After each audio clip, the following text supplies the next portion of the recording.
Good morning students, मैं professor PN Singh आप सभी बच्चों का स्वागत करता हूं आपके अपने YouTube channel electro study IQ पर। आज हम कंसेप्ट ऑफ ऑर्गेनिक केमिस्ट्री के लेक्चर को कंटिन्यू करने जा रहे हैं। इससे पहले मैंने एक वीडियो अपलोड किया है, अगर उसे आप देखना चाहते हैं तो आई बटन पर जाकर देख सकते हैं। स्टूडेंट्स, अगर वीडियो पसंद आए तो लाइक करें और इस चैनल को सब्सक्राइब करना न भूलें, निश्चित रूप से सब्सक्राइब करें। तो चलते हैं, आज कंटिन्यू करते हैं कंसेप्ट ऑफ ऑर्गेनिक केमिस्ट्री के लेक्चर 2 यानी L2 को स्टार्ट करने जा रहे हैं। आज 2 पॉइंट सबसे इम्पोर्टेंट जिसे मैं डिस्कस करने जा रहा हूँ, structural formula of organic compounds और सेकेंड है क्लासिफिकेशन ऑफ ऑर्गेनिक कंपाउंड्स। यानी ऑर्गेनिक कंपाउंड्स के बारे में ऑलरेडी आप लोग को कुछ डिस्कस कर चुके हैं कि नंबर्स ऑफ ऑर्गेनिक कंपाउंड्स हमारे नेचर में पाए जाते हैं। कुछ ऑर्गेनिक कंपाउंड्स जो होते हैं अलग प्रॉपर्टीज़ के होते हैं, तो उनके क्लासिफिकेशन के लिए यानी हर ऑर्गेनिक कंपाउंड को एक एक करके स्टडी करना मुश्किल है, इसलिए क्लासिफिकेशन इम्पोर्टेंट है। और उसके फर्स्ट है स्ट्रक्चरल फार्मूला को जानना भी ज़रूरी है। दोनों ही पॉइंट्स काफ़ी इम्पोर्टेंट्स हैं, इसलिए इसको जानना ज़रूरी है। तो स्टार्ट करते हैं। First, structural formula for organic compounds.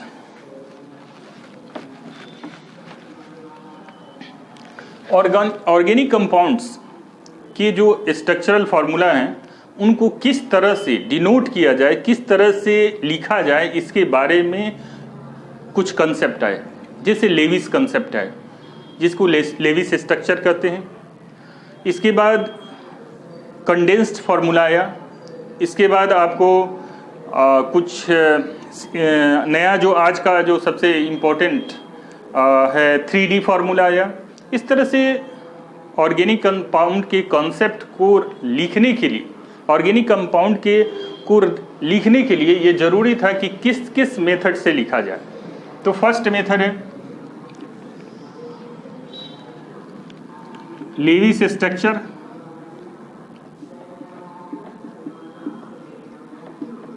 Levi's structure. Second, condensed formula.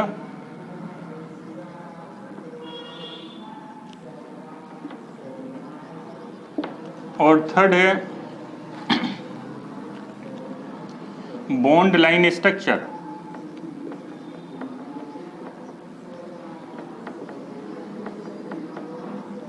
और इसका दूसरा नाम है स्केलेटल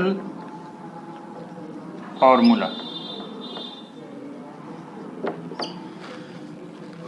और लास्ट एक है नया जो अभी आया है 3D फार्मूला। 3D फार्मूला के द्वारा भी आजकल ऑर्गेनिक केमिस्ट्री को पेपर पर डिनोट किया जाता है, पेपर पर स्ट्रक्चराइज किया जाता है। तो लेविस स्ट्रक्चर क्या है? सबसे पहले लेविस स्ट्रक्चर के बारे में जानते हैं। लेविस ने एक डॉट लाइन फार्मूला दिया था कि जैसे लेविस स्ट्रक्चर से कोई मीथेन है, मीथेन को ये स्ट्रक्चर, ये डॉट लाइन स्ट्रक्चर के द्वारा डिनोट किया जाएगा। इसे लेविस डैश लाइन या डॉट लाइन स्ट्रक्चर भी कहते हैं। तो ये स्ट्रक्चर्स आप मीथेन को इस लाइन से देख सकते हैं। इस तरह से बहुत सारे ऑर्गेनिक कंपाउंड्स को लेविस स्ट्रक्चर के द्वारा इस तरह से डिनोट किया जाता है।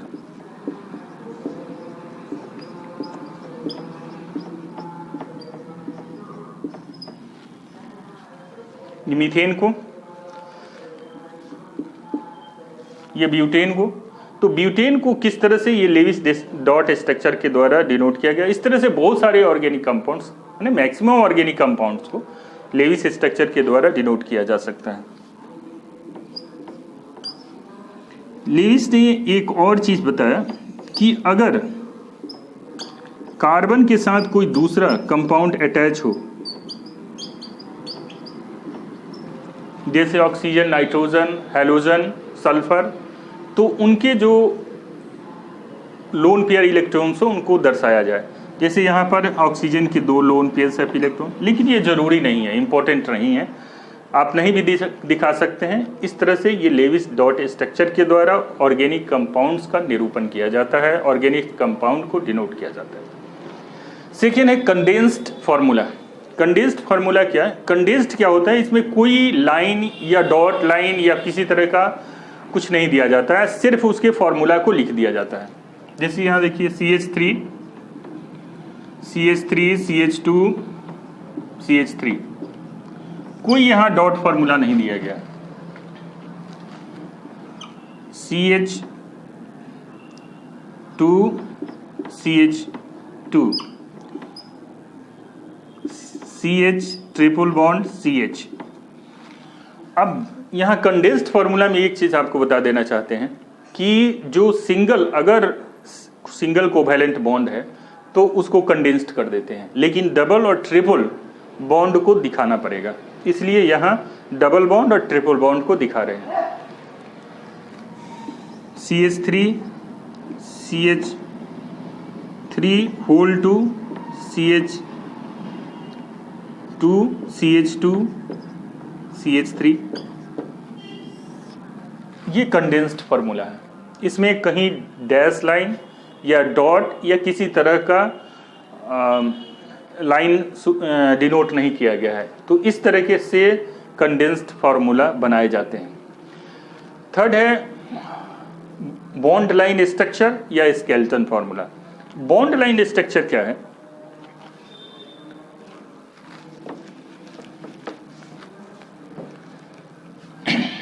बॉन्ड लाइन स्ट्रक्चर में जैसे जो कोवैलेंट बॉन्ड होते हैं उस बॉन्ड को लाइन के द्वारा डिनोट किया जाता है, इसे बॉन्ड लाइन स्ट्रक्चर या स्केलेटन फार्मूला कहते हैं।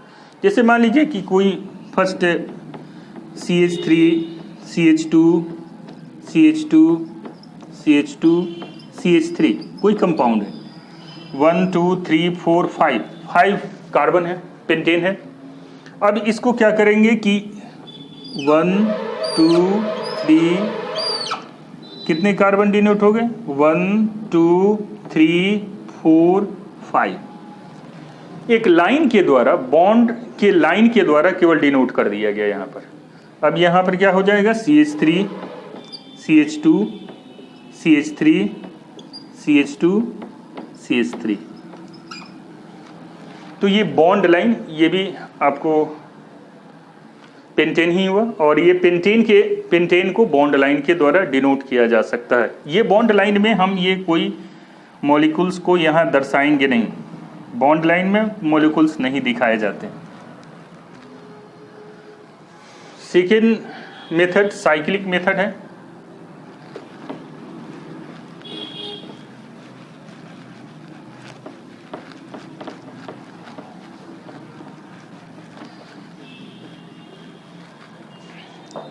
साइकिल के द्वारा सेकेंड इसी का बॉन्ड लाइन स्ट्रक्चर से रिलेटेड साइक्लिक मेथड से कैसे इसको दिखाते हैं। जैसे ये ट्रायंगल के शेप में आया तो ये साइक्लो ग्रुप हुआ।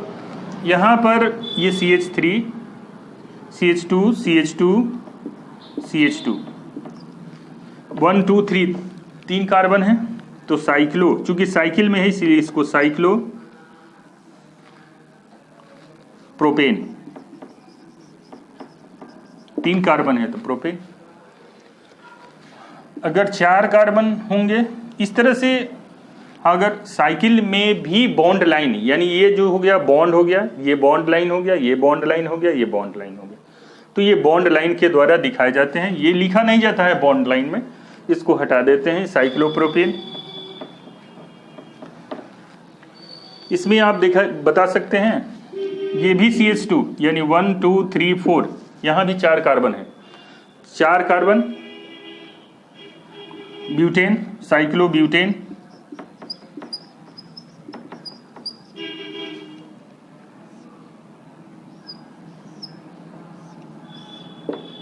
One 2 3 4 5 carbon cyclopentane.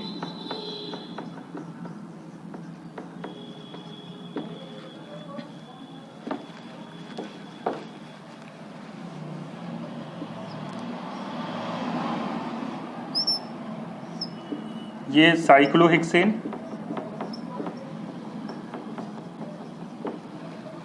इस तरह से बॉन्ड लाइन स्ट्रक्चर के द्वारा हम ऑर्गेनिक कंपाउंड्स को दर्शा सकते हैं। तो ये एक मेथड है, ये एक फॉर्मूला है जो ऑर्गेनिक कंपाउंड्स को दिखाने के लिए यूज किया जाता है। अब थर्ड पॉइंट है कि डबल लाइन अगर हो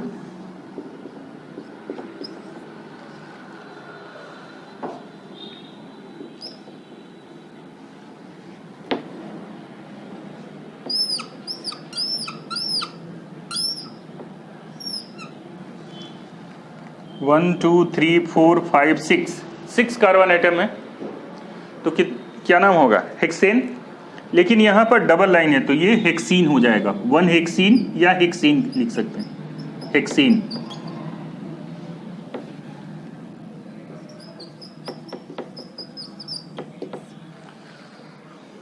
तो इस तरह से ऑर्गेनिक कंपाउंड्स को आप डिनोट कर सकते हैं, इस तरह से ऑर्गेनिक कंपाउंड्स को लिखा जाता है लेविस स्ट्रक्चर के द्वारा, कंडेंस्ड फार्मूला के द्वारा, बॉन्ड लाइन स्ट्रक्चर या स्ट्रक्चरल फार्मूला के द्वारा। ये तीनों फार्मूला ऑलरेडी हम समझ चुके हैं। अब आगे चलते हैं 3D स्ट्रक्चर्स क्या होते हैं।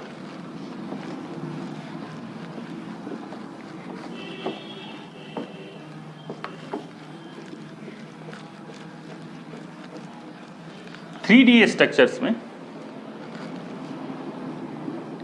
3D के द्वारा किसी भी ऑर्गेनिक कंपाउंड्स को दर्शाया जा सकता है। जैसे 3D पिक्चर्स भी आता है, उस पिक्चर्स को आप देखते होंगे। रियल में कोई वस्तु अगर है तो जैसे मैं ही हूँ, आप मेरे फ्रंट में देख रहे हैं, मेरे हाफ पार्ट बॉडी को देख रहे हैं, हाफ पार्ट पीछे वाले पार्ट को आप नहीं देख रहे हैं।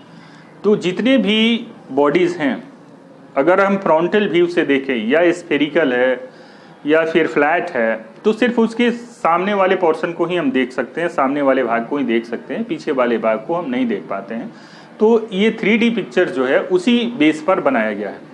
तो 3D पिक्चर यहाँ ऑर्गेनिक कंपाउंड्स पर, जब पेपर पर कोई चीज़ बनाते हैं, पेपर पर अगर हम ऑर्गेनिक कंपाउंड्स को डिनोट करते हैं या उसके स्ट्रक्चर को लिखते हैं, तो हम लोग सीधे लिख देते हैं ऐसे, जैसे मीथेन को इस फॉर्म में लिख देते हैं। लेकिन रियल में ये स्ट्रक्चर नहीं होता। ये समझने के लिए स्ट्रक्चर है। मीथेन का स्ट्रक्चर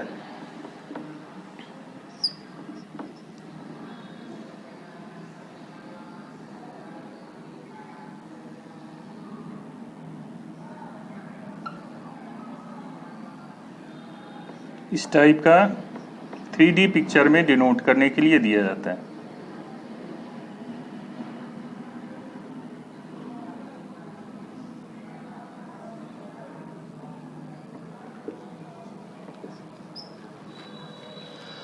अब जो ये सिर्फ सीधे जो बॉन्ड को मैंने दिखाया है, एक एक लाइन वाले बॉन्ड को, ये हमारे फ्रंट यानी पेपर पर ये बॉन्ड हमारे नज़दीक के सामने डायरेक्ट दिखाई देगा। ये दोनों बॉन्ड दर्शक के सामने होता है। लेकिन ये बॉन्ड जो होता है, जो लाइनिंग के द्वारा, जिसको डैश वेज भी कहते हैं, डैश वेज या डैश लाइन भी इसको कहते हैं, डैश लाइन, ये दर्शक से काफी पीछे, यानी सबसे ये पीछे वाला पार्ट्स है, वो आपको दिखाई नहीं देगा। और ये जो है थोड़ा सा उसके आगे वाला पार्ट्स है जिसको दिखाया गया है, इसको सॉलिड लाइन कहते हैं। ये दोनों फ्रंटल लाइन है, मतलब फ्रंटल लाइन मतलब सामने आप देख सकते हैं, इसको कागज पर हम उतार सकते हैं। तो ये डैश लाइन को इस लाइन के द्वारा डिनोट किया जाता है। सॉलिड लाइन को इस स्ट्रक्चर के द्वारा डिनोट किया जाता है। तो मेरा समझाने का मतलब ये था कि किसी 3D स्ट्रक्चर्स में जो डैश बेस या डैश लाइन होते हैं, उसको इस तरह के लाइनिंग द्वारा डिनोट किया जाता है, और जो सॉलिड लाइन होते हैं उसको इस तरह से दिखाया जाता है। आप इस चीज़ को समझ गए होंगे, और आगे जब भी इस तरह के लाइंस आए तो उसे समझ जाइएगा। नेक्स्ट चलते हैं हम लोग classification of organic compounds.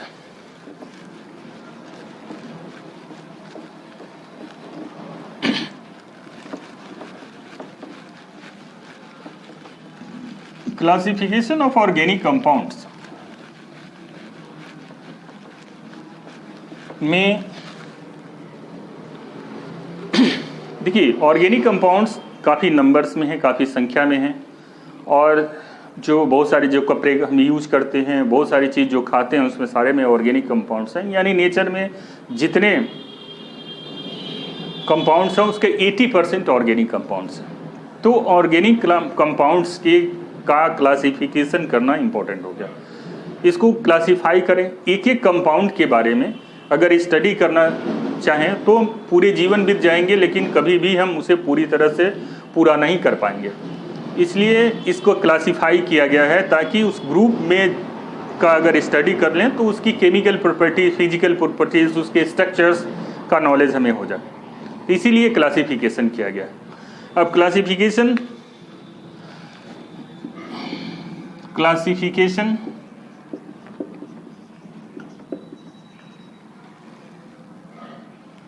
Of organic compounds. Organic compounds के क्लासिफिकेशन सबसे पहले दो पार्ट में किया गया। First part open chain compound, open chain compound, और सेकेंड साइक्लिक कंपाउंड्स।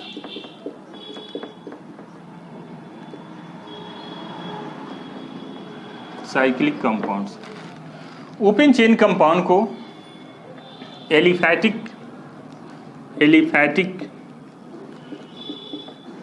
या एसाइक्लिक भी कहते हैं।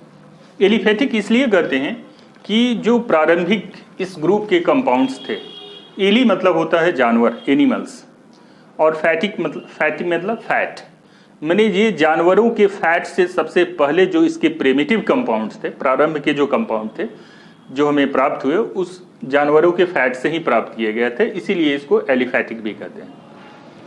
ओपन चेन, ये ओपन चेन होता है, कहीं भी इसमें सर्किल नहीं होता है, किसी तरह का साइक्लिक नहीं होता है। साइक्लिक कंपाउंड्स ये कहलाता है ओपन चेन, या इसको क्लोज चेन्ड कंपाउंड्स भी कह सकते हैं, क्लोज्ड चेन कंपाउंड्स।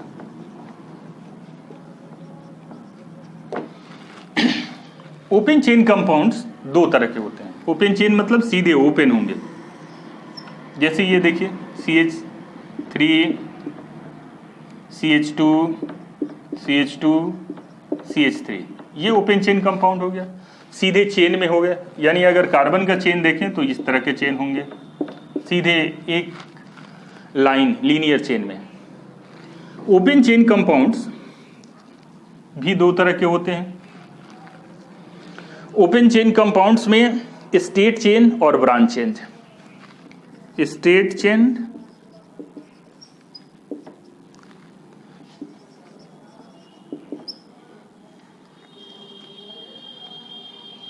और ब्रांच चेन ऑर्गेनिक कंपाउंड्स।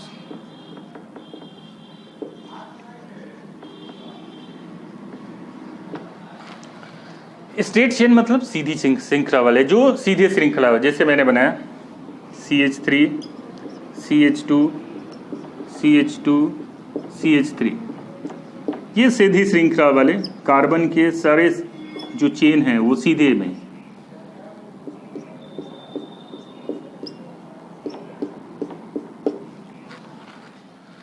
तो स्टेट चेन है, सीधे चेन में है, इसलिए इसको स्टेट चेन कंपाउंड्स कहते हैं। ब्रांच चेन कंपाउंड जो है ब्रांच में आ जाएंगे, जैसे ये स्टेट चेन के साथ अगर कार्बन यहां जुड़ा है तो ये ब्रांच हो गया। इस कार्बन के साथ अगर ये कार्बन चार कार्बन जुड़े हुए हों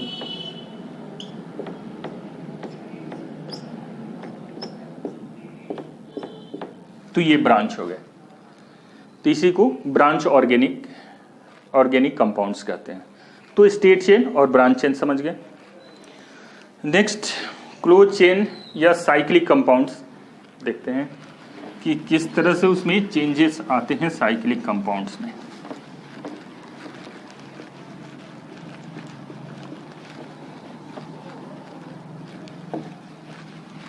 साइक्लिक कंपाउंड्स भी दो तरह के होते हैं। साइक्लिक का मतलब होता है जो साइकिल में हो, पहले इसे समझ लें। जैसे ये हमने बताया था साइक्लोप्रोपेन, साइक्लोब्यूटेन, साइक्लोपेंटेन, ये सभी साइकिल में है। अगर इसको स्ट्रक्चर में लिखें तो CH2 CH2 CH2 ये साइकिल में हो गया। फिर CH2 CH2 CH2 CH2 और ये साइकिल में हो। तो इस तरह के जो कंपाउंड साइकिल में माने पूरे घेरे में सर्किल में आ जाते हैं, कोई कहीं उसका ओपन नहीं होता है, तो उसको साइक्लिक कंपाउंड्स या क्लोज चेन ऑर्गेनिक कंपाउंड्स कहते हैं। अब ये साइक्लिक कंपाउंड्स को दो पार्ट्स में डिवाइड किया गया है।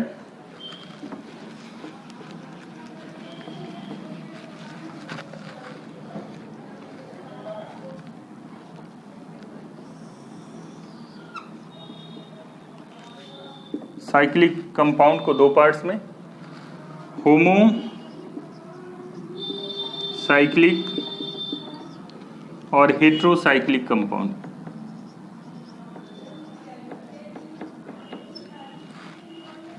होमोसाइक्लिक कंपाउंड को कार्बोसाइक्लिक भी कहते हैं,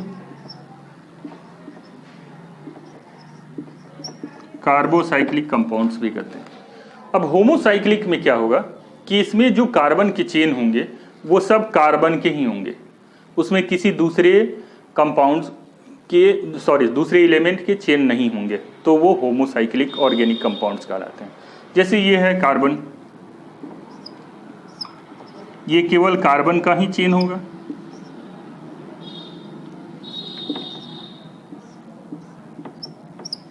इसमें कोई दूसरा कंपाउंड नहीं होगा।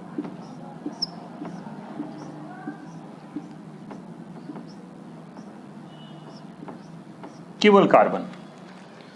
होमो मतलब समान और साइक्लिक माने एलिमेंट्स, एटम्स। जो साइकिल में जो समान एटम्स अगर होंगे तो होमोसाइक्लिक कहते हैं, इसमें कोई दूसरा एटम नहीं है। हेट्रोसाइक्लिक में आपको डिफरेंट तरह के एटम्स आ सकते हैं, जिसमें जो ऑर्गेनिक कंपाउंड्स में आते हैं नाइट्रोजन, ऑक्सीजन, हैलोजन, सल्फर, ये कंपाउंड्स आकर के जुड़ जाते हैं। जैसे हेट्रोसाइक्लिक कंपाउंड्स में देखें,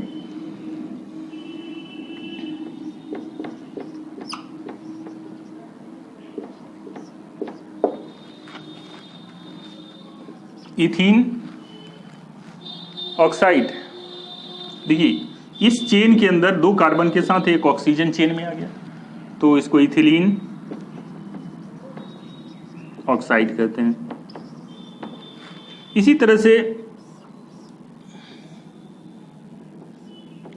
ऑक्सीजन अगर आ जाता है इस चेन के अंदर, कार्बन चेन के अंदर, ये सारे कार्बन है, जहां भी टर्निंग है कार्बन है, तो इस कार्बन के साथ ऑक्सीजन चेन में है।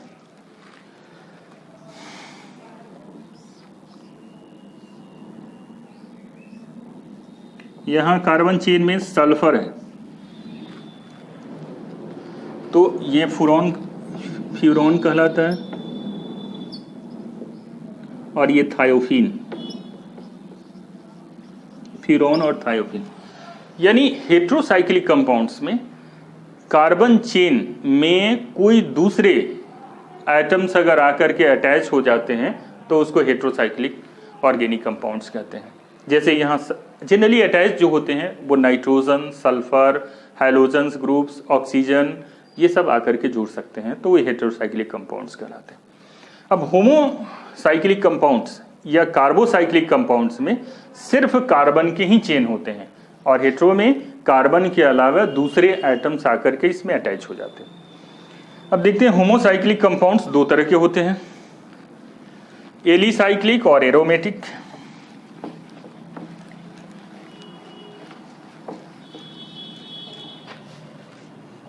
एलिसाइक्लिक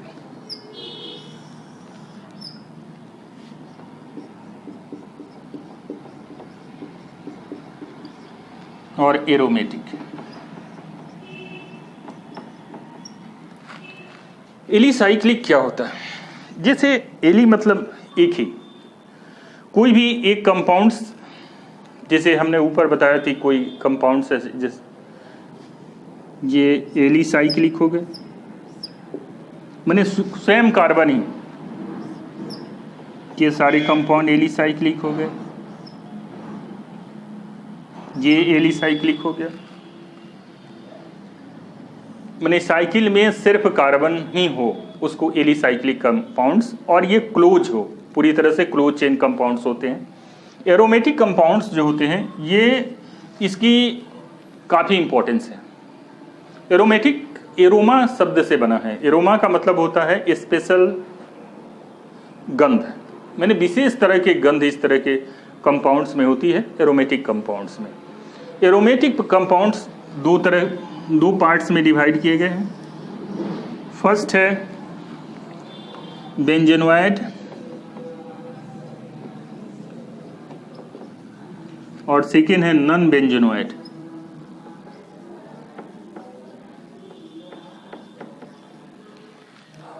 जनरली हम लोग जानते हैं कि एरोमेटिक कंपाउंड्स जो होते हैं वो बेंजीन ग्रुप्स के होते हैं, यानी बेंजीन ग्रुप के जितने कंपाउंड्स हैं वो एरोमेटिक कंपाउंड होते हैं। लेकिन कुछ ऐसे भी जो नॉन बेंजीन ग्रुप के होते हैं लेकिन उसमें एरोमा पाई जाती है, उसको नॉन बेंजोनॉइड एरोमेटिक कंपाउंड्स कहते हैं। जैसे टोपोलिन,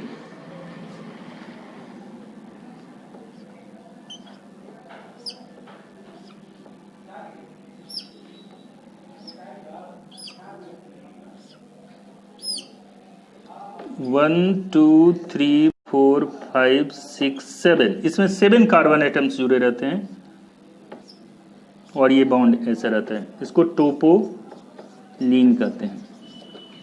देखने में तो ये नॉन बेंजीन, देखने में तो बेंजीन ही की तरह लगता है, लेकिन ये बेंजीन नहीं है, लेकिन इसमें कुछ एरोमा पाई जाती है, तो इसीलिए एरोमेटिक ग्रुप में रखे गए हैं, लेकिन ये बेंजीन ग्रुप के कंपाउंड्स नहीं हैं। अब बेंजोनॉइड्स क्या होते हैं? बेंजोनॉइड्स जो होते हैं बेंजीन ग्रुप से अटैच जितने कंपाउंड्स हैं वो सब बेंजोनॉइड्स कहलाते हैं। जैसे एक बेंजीन हो गया,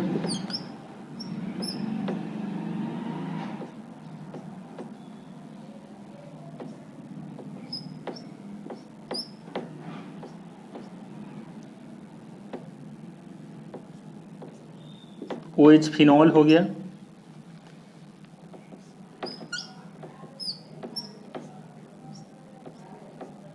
NH2 एनिलीन हो गया, ये एनिलीन ऊपर लिखते हैं।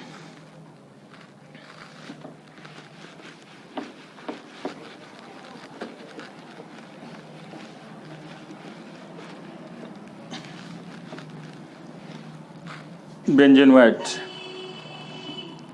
बेंजोनॉइड में जैसे बेंजीन, ये बेंजीन हो गया। बेंजीन का स्ट्रक्चर हमेशा इसी तरह से रहता है और इसके साथ बहुत सारे ग्रुप आकर के अटैच हो जाते हैं। जैसे OH ग्रुप आकर के अटैच हो गया तो ये फिनॉल हो गया। फिनॉल आपके घर में मिलता होगा, फर्श वगैरह साफ करने में इसका यूज किया जाता है। Second aniline, next aniline, NH2 group इसके साथ अटैच रहता है, एनिलीन। ये बेंजीन ग्रुप के एलिमेंट्स हैं। अब बेंजीन जो होते हैं ये मोनोसाइक्लिक हो गए, इसको मोनोसाइक्लिक कहते हैं। कुछ बाईसाइक्लिक होते हैं, कुछ बाईसाइक्लिक 2 साइकिल वाले होते हैं।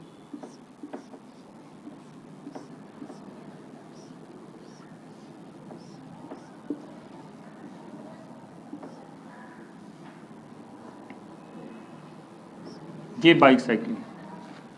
कुछ ट्राईसाइक्लिक होते हैं,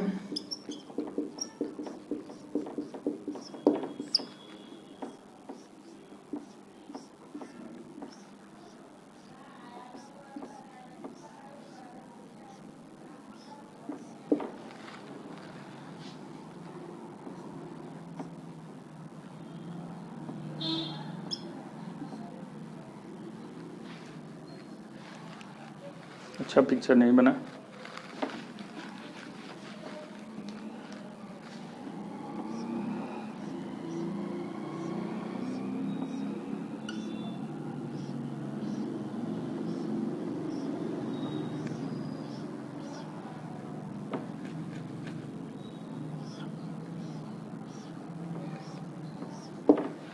ये tricyclic,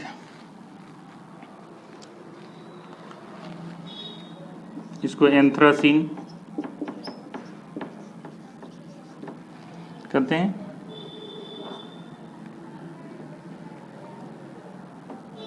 double bond alternate bonding होंगे। अगर यहाँ बॉन्ड देंगे तो एक बॉन्ड के बाद यहाँ, फिर ये इसके बाद अल्टरनेट बॉन्डिंग यहाँ। एंथ्रासीन। और इस तरह से 3 पार्ट में बेंजोनाइड कंपाउंड्स, 3 पार्ट में मोनोसाइक्लिक, बाईसाइक्लिक और ट्राईसाइक्लिक कंपाउंड्स होते हैं। ये थायोफीन नहीं, इसका नाम है नैप्थालीन।